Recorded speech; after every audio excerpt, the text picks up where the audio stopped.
Communicating when you're the leader is hard because you're afraid to make a mistake.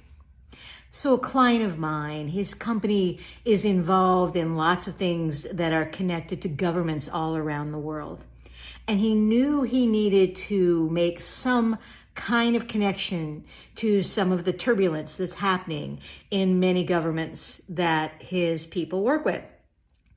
But he knows that there are so many points of view about those particular governments. And he has a very diverse workforce, and he wanted to respect those points of view. So he decided not to say anything.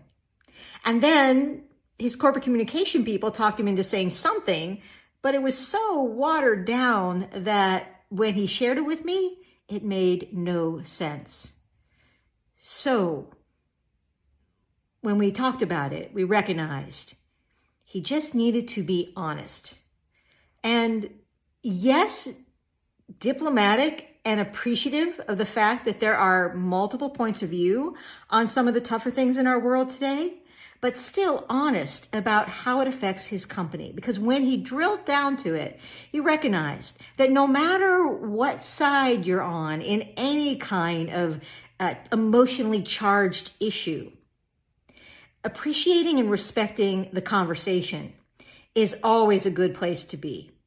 So when he reworked the message and rethought how he could feel confident about delivering this message, and remembering that it wasn't going to be the last time he ever had to deal with disruption in the world, that he ever had to deal with things where there are multiple points of view as to why, he realized that he just needed to be diplomatically honest and speak to it anyway.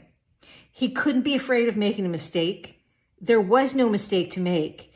There was only a point of view to share and the interpretation of how it affected his people.